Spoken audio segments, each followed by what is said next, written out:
I'm a 1970 Dodge Charger owner, and I'm going to react to the new official Dodge trailer for the next generation Dodge Charger. Let's get into it. Let's see what this next generation Dodge Charger is about. And from the perspective of a second generation Dodge Charger owner that was released 50 years ago now. The thing you need to know about the Dodge brand is that we always get to where we're going without ever forgetting where we've been. Yep. The miles under our belts, the 100+ years of know-how and swagger fuels us with the highest octane, gives us the greatest charge, and always will.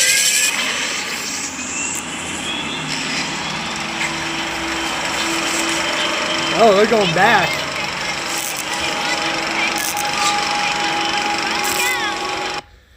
Look at how simple the cars were back then. It really makes you think. It's like compare how the cars were back then to what they're releasing now. It's like, in the comments, let me know if you think it's for the better or worse of mankind, like all the advancement and like all the engineering and all that.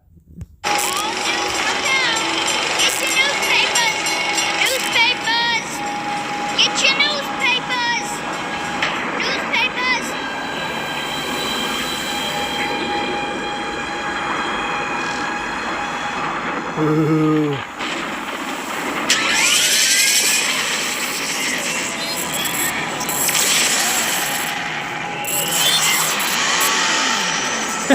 That guy's like, I should have took today off.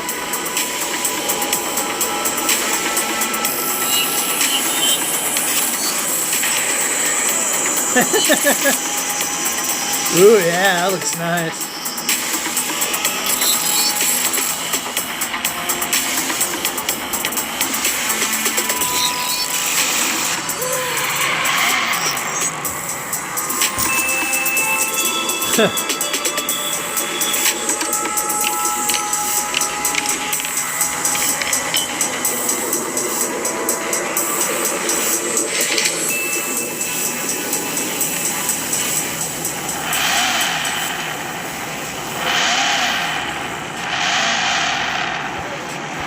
Oh, they're showing off that it's that fake exhaust system. It doesn't do anything for me. I'm sorry. It doesn't do it.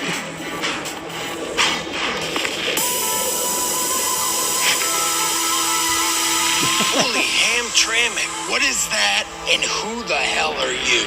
Whoa, calm down, guys. I'm on your side. You can put down those wrenches. I'm on your team. It's okay.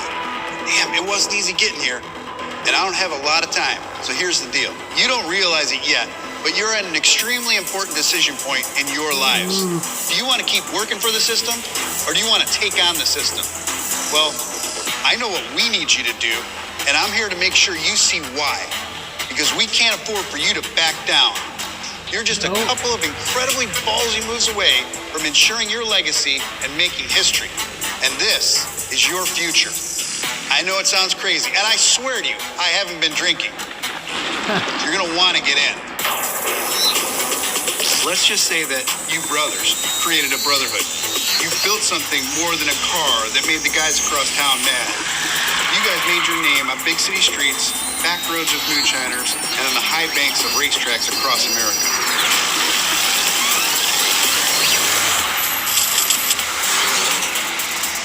Look, the Dodge name became known for standout design and performance. Yeah. The name Dodge, your name, 100 years from now, has become synonymous with baddest, quickest, fastest. Dodgiest. But right now, we're under attack. Your legacy is under attack. Oh yeah, that's what we're We talking need your about. help, spiritually, of course, to fight the system, not to comply, but to compete. Because regardless of what kind of power that propels us, this brand must always be pushed forward by the energy and attitude you guys instilled in us. This next generation Charger is proof of that. It's fueled by the Brotherhood, but powered by lithium. The elixir? No. We did the car that runs on alcohol last year. I'm talking about batteries driving electric drive There's motors only to deliver 300 instant grand, torque though. to all four wheels. The combination is going to redefine what it means to never lift. I like how he said we did a car that runs on alcohol last year. But they forgot to mention it. It's like over 100 grand. And push the performance. Dodge Brothers be like, holy crap, 100 grand? That's a lot of money. $1 will get me a whole bag of groceries. Of this new Dodge muscle car beyond any conventional no prep muscle car. But most people think electric cars are supposed to save the planet. Electric cars are supposed to be green and politically correct. So this thing must be super efficient and environmentally friendly, right? I don't know, maybe. But that was never the point. The point was that they told us we couldn't sell Hemis, but they never told us. I hate to break it to people, but electric vehicles will never save the earth. It just won't happen. Nothing will save. The only thing that will save the earth is if every single human just disappeared. And that's like the real answer, and no one wants to admit it because it's a horrible answer. But I mean that's just the answer. It's like I think a movie.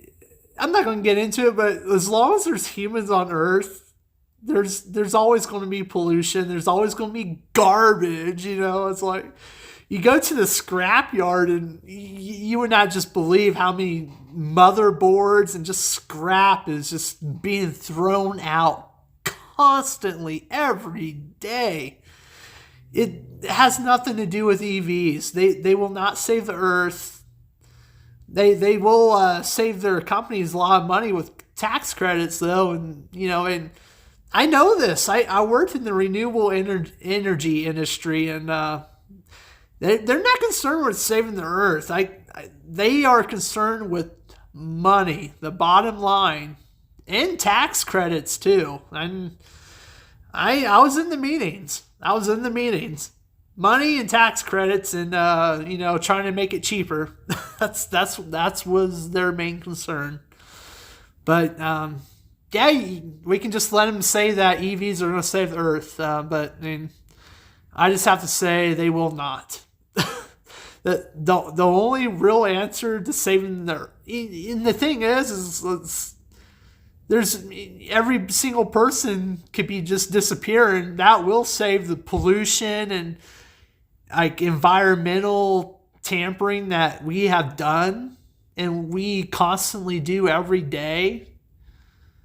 But I mean, still Earth goes through its cycles, ice ages and everything, So I mean, I don't know.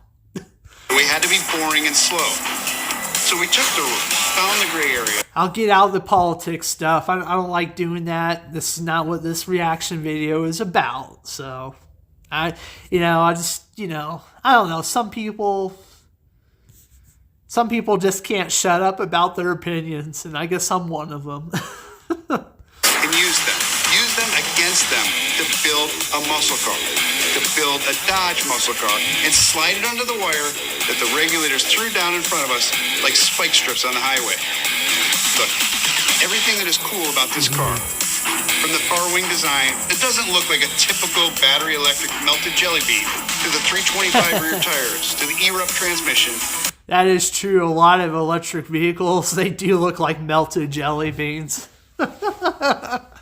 But I mean, I think from engineering standpoint, it's kind of hard to get away from that, because I think the melted jelly bean design is like the most aerodynamic thing you can do, though, right? I don't know. And most importantly, the ultra-high performance 550 kilowatt discharge rate all work together to ensure maximum acceleration, but efficiency. That rear end looks so cool. The rear section of the car. Good job, Dodge. Good job. And normally, you would never do things like that. But when was the last time anyone calculated the fuel economy of their muscle car? Yeah, they never did. That's not why they bought it. And that's not why anyone will buy the new Charger Daytona. They're going to buy it because of the stunning stop-you-in-your-track styling and the segment-redefining performance. The 400-volt Scat Pack Charger Daytona will put out over 670 horsepower and over 600 pound-feet of instant torque, transferred through a selectable... For some reason, the rear looks really nice, but for some reason that the front clip of it, the front end just, I don't know. It comes off as a Camaro almost. I don't know. All-wheel drive system. It's gonna out-accelerate today's red-eye supercharged. When I look at the front end, the rear end just screams Dodge. I love the rear end. But the front end, it looks like a Camaro. Or am I just crazy? Am I huffing too much paint thinner? But I mean, the front end looks like a Camaro. And I'm not even talking about the 800-volt SRT Banshee system yet. Look, the bottom line is, this is not the electric car that they want the Brotherhood to have. This is a Dodge. This is an electric muscle car that will make the rule makers, the suits, and the lawyers wish they hadn't had a kale smoothie for lunch when they launched this thing. What's a kale smoothie? I don't really know, but you don't want one. What you No will one want really knows is what it Charger is. Daytona's game-changing interior. With more trick tech, it delivers best-in-class rear cargo space with a rear hatch and full flat seats. You're going to get muscle car design and UV-like cargo carrying capacity. The thing is amazing. But what could be even better than a muscle coupe with UV capability and the functionality of a hatch? Well, easy. A four-door with all that as well. Yes, the get Charger a Daytona four-door. will be available as a two-door coupe I and saw it. the four-door sedan hatch. It's Both hard with to the sell a same cop wide car body with stance two doors. that will put the passive world on notice. And what else puts the passive world on notice is our Fransonic chambered exhaust system. It screams as loud as today's supercharged V8s. Whether you opt for the 496 horse RT or the 670 horsepower Scat Pack, Woo, or later dang. the SRT Banshee, every Charger carries the Dodge torch when it comes to touching all the senses.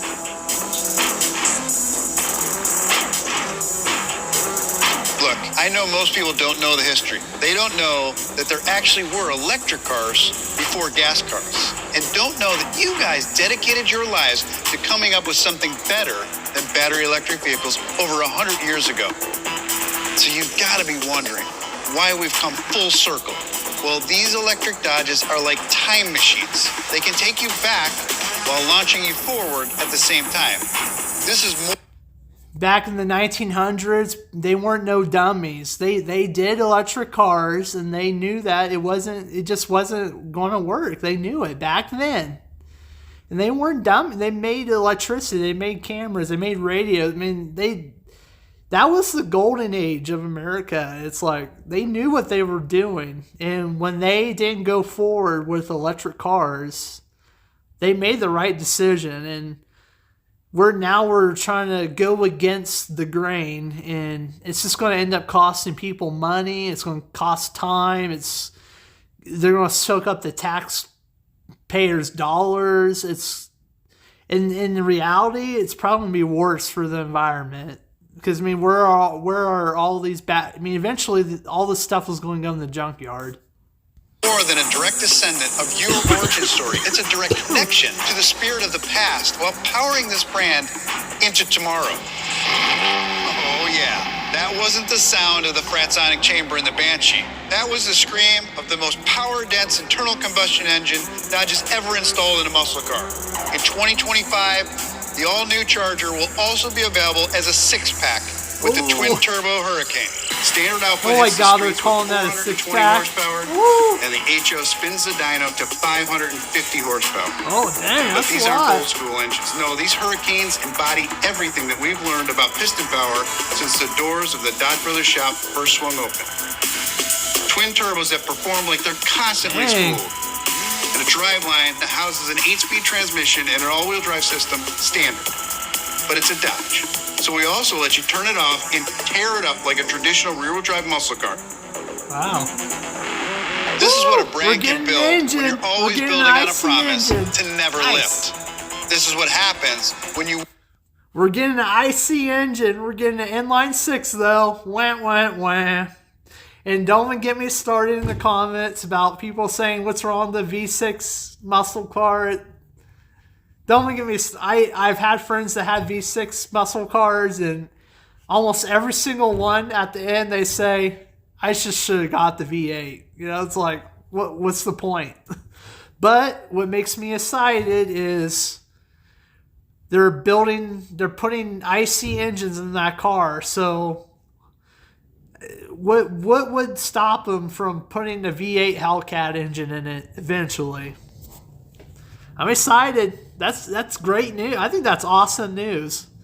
It's not so awesome that it's a V6, but I mean, if you like V6s, I mean, if those are your thing, I would go. I mean, that sounds like a really cool V6, like twin turbo.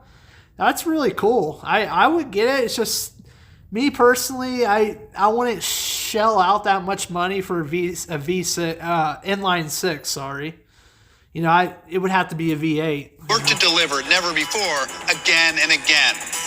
Wow. This is a story of American That's ingenuity great news. that runs from That right made now a lot of people straight happy. back to your shop, which is where we need to go.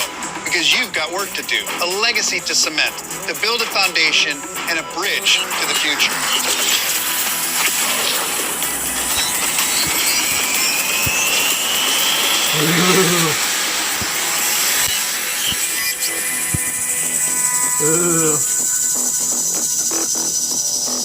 All right, guys, the ride is over, but it's also just getting started. So thank you for this bloodline of ingenuity, for this brotherhood, for writing the source code for these cars. Because it's not yet time for your legacy to go. It's go time for the next generation of Dodge muscle.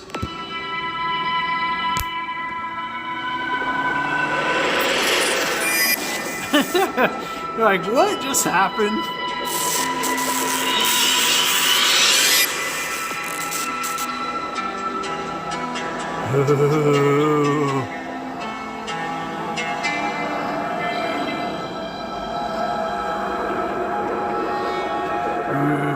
Dramatic. Yep, they are the next generation, whether we like it or not.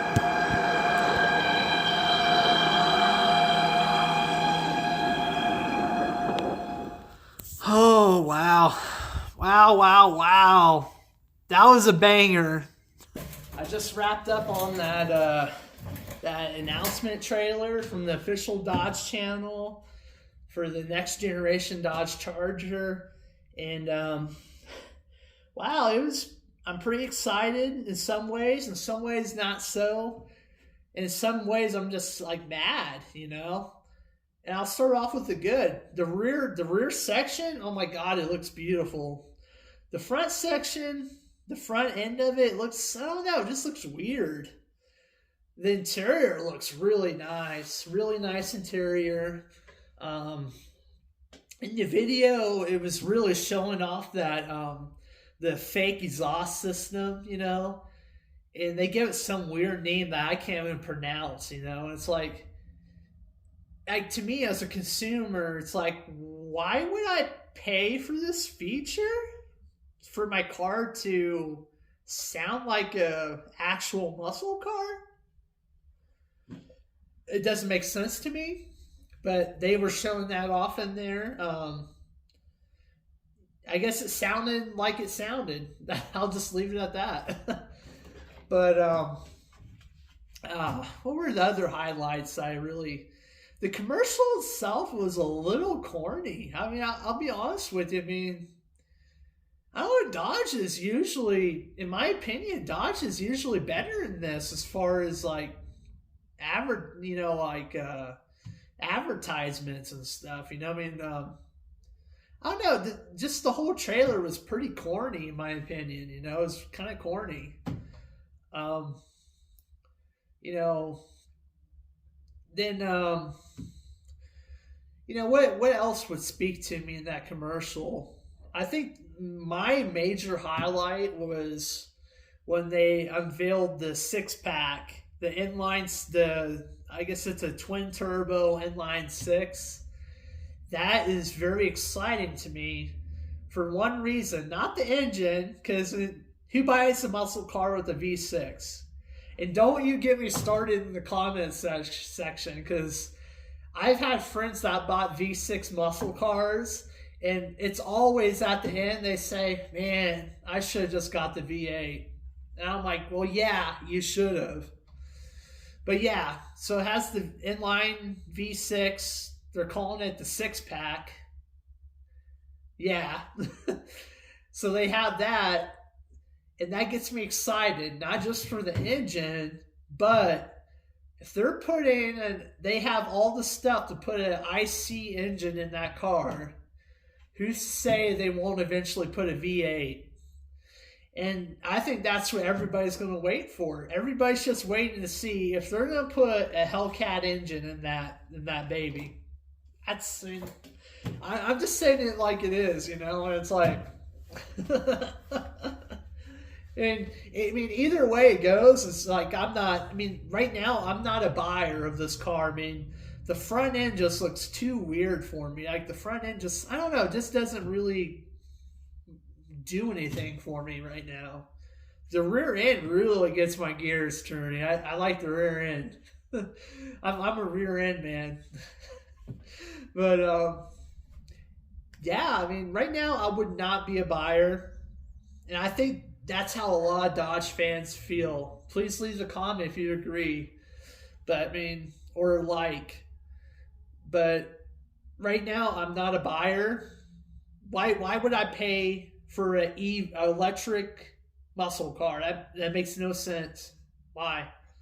Why would I pay thousands of dollars for a fake exhaust system? That makes no sense to me. Why not just buy a V8? As far as consumer goes, when I think of an electric car, Prius, Tesla, there's another one, but you get the picture. Dodge is nowhere near that picture, in that picture.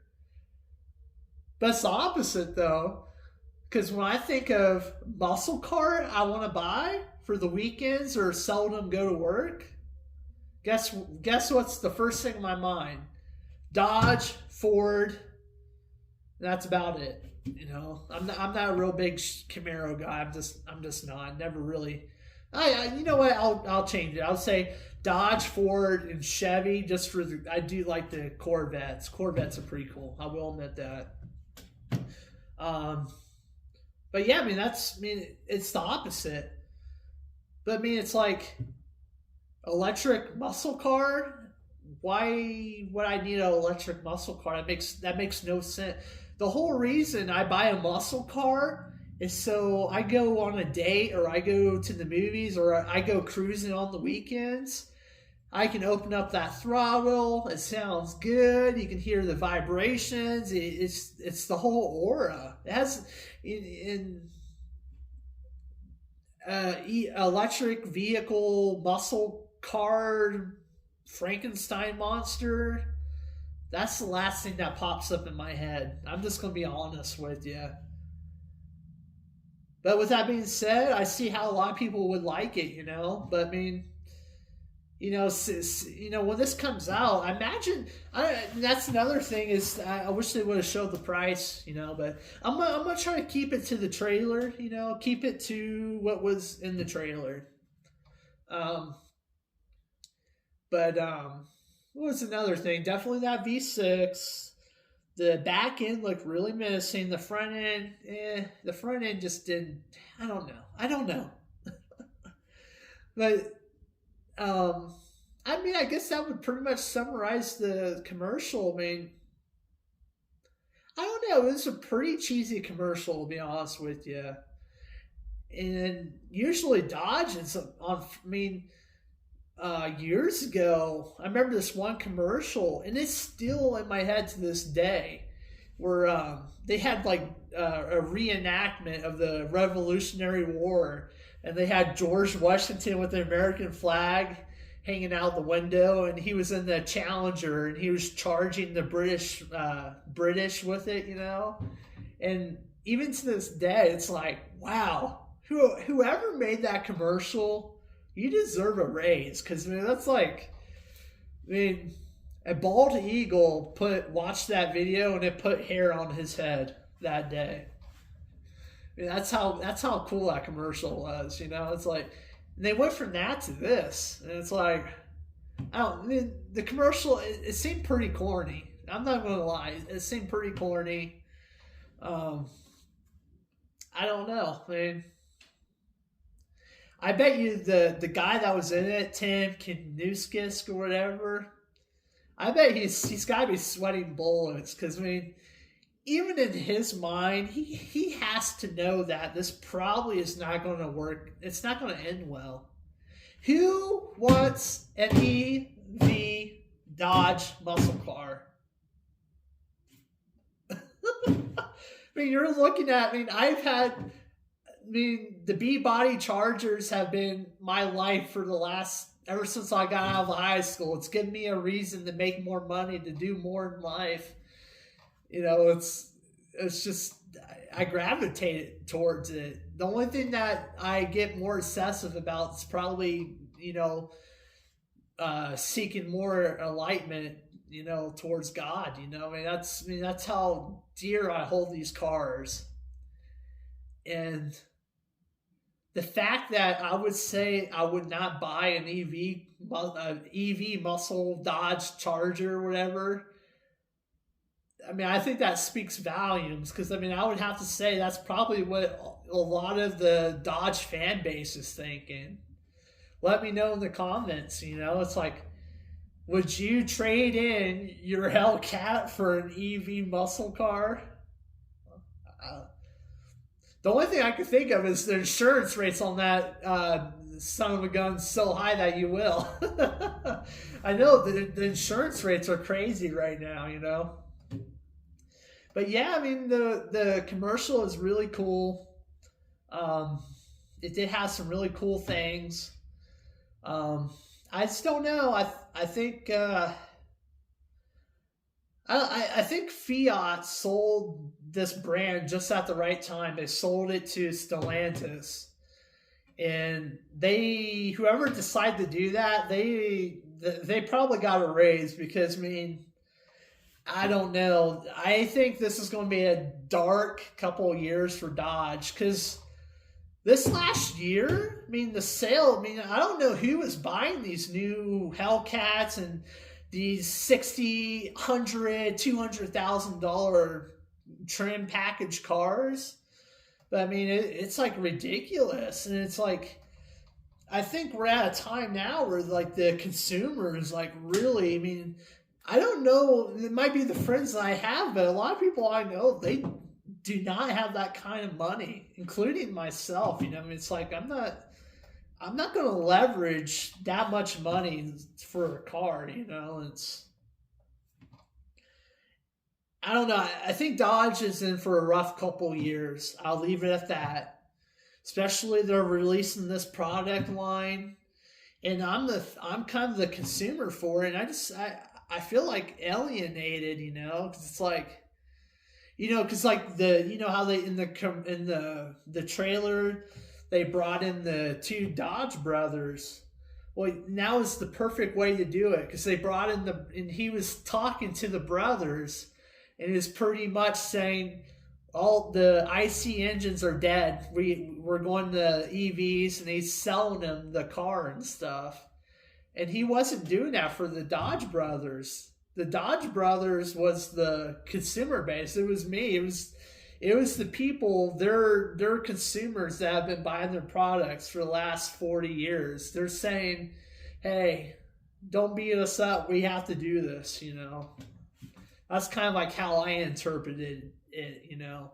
Like and it was real classy how they did that. They used the founders of Dodge as what the audience is going to be, you know, if that makes sense.